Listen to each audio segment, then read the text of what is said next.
Wasabi guys, welcome back to another Commander video. This time I'm going to go over my picks for the 10 best Commander PRECON upgrades for the Coven Counters deck from Innistrad Midnight Hunt. Now that we have the full deck list for this, I think it's appropriate to go through and just see what can we do to improve this once this deck is officially out. We already know the synergies with Coven, we know that you need 3 different creatures with different powers, but there's also a synergy here with both humans and +1/+1 counters. That's something you're going to notice, that there are 3 different strategies here. You of course have just Coven, you have counters, and then you have humans. For the sake of just trying to improve a deck, making it the best it can be for what we're going for, I'm going to try to focus on those 3 different strategies to the best of my ability when I'm going over these 10 cards.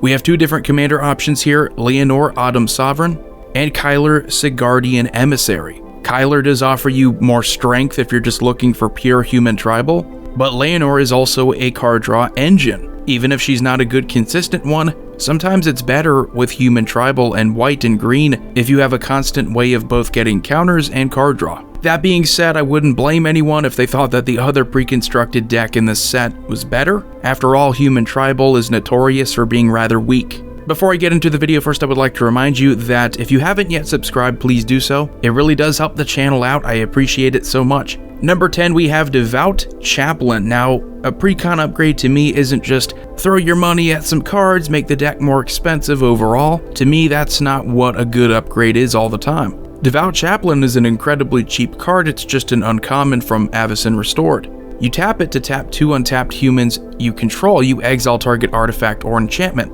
That's really it. That's what we want to do here. We want some strength, we want some utility out of human tribal, and Devout Chaplain is kind of an unsung hero of the tribe. Exiling removal is always preferred because you permanently get rid of something, and if it's an artifact or an enchantment, chances are it has a bigger impact than just simply a creature, and keeping them from getting that back is usually pretty good, even if you have to end up tapping 3 creatures. If you can keep a board presence, I think it's a strong card. Then number 9, we have Sigarda, Champion of Light. This is a new card from the new set as well, but some of the best PRECON upgrades for any PRECON deck is usually some other cards from the set that weren't included. Sigarda understandably not included because it's a mythic. You give your other humans +1/+1, which is decent enough in any kind of tribe deck, but the Coven ability is what you really want. You need that Coven trigger just to stay flavorful. Whenever she attacks, if you satisfy the Coven requirement of having 3 creatures with different powers, you look at the top 5 cards of your library, you get to reveal a human creature card from among them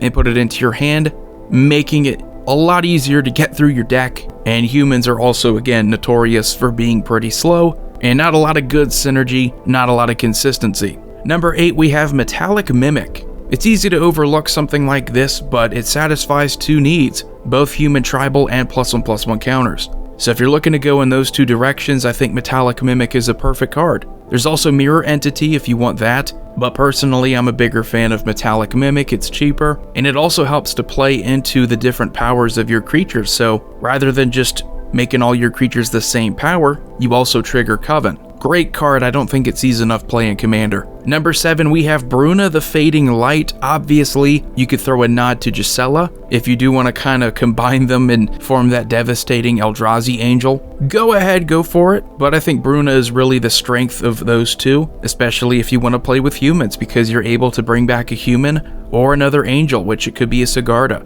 Also a 5/7, it's very easy to satisfy the Coven requirements if you're playing an angel, because most angels tend to have more power than humans. But clearly the strength here is just bringing back a creature from the graveyard, keeping some kind of board presence, which isn't always common with humans. And then number 6, we have Auger of Autumn. This might be one of the best cards from the main set to not come in the deck, and it absolutely should be. It's like you combine Courser of Crufix with Vizier of the Menagerie. Of course, to play creatures, you have to satisfy the Coven, but that's still going to make it easier for you to get through your deck if you're able to play cards off the top. This is what you really need if you are going to be playing with humans. If you are going to be playing this kind of deck, you need some way of speeding it up. Speaking of that, we have number 5 here, Guardian Project. There's also Vanquisher's Banner, I think, for this, but that is way more dependent on human tribal, and that might not be the direction you take with this deck. So I think Guardian Project, you can't go wrong here. If you're going to be playing with these commanders, you're going to have a ton of creatures out there anyway, which means you're going to have a lot of creatures entering.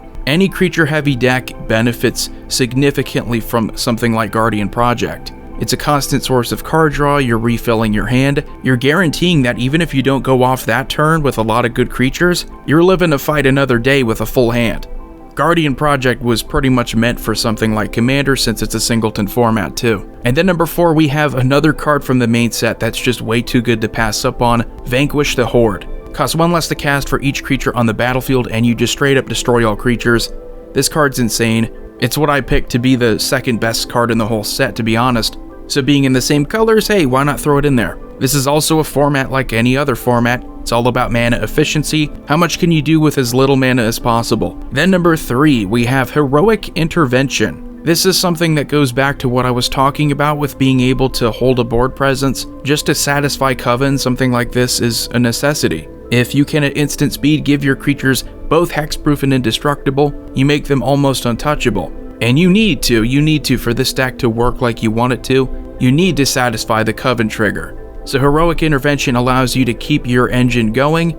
Even if it's not a good engine, you can't really afford to take too many board wipes, you can't really afford to take too much removal. You can't really afford to lose out in combat either. Great card, absolutely a staple regardless of price. It is one of the top defensive cards in the game. And then number 2, we have Katilda Dawnheart Prime. This is it. This is the best card from the main set that you can throw into this deck. Absolutely. Protection from werewolves is almost irrelevant, but you get a 2-mana creature here that makes it so that all of your human creatures can tap for 1 mana of their color, which includes itself too. Katilda is a human warlock.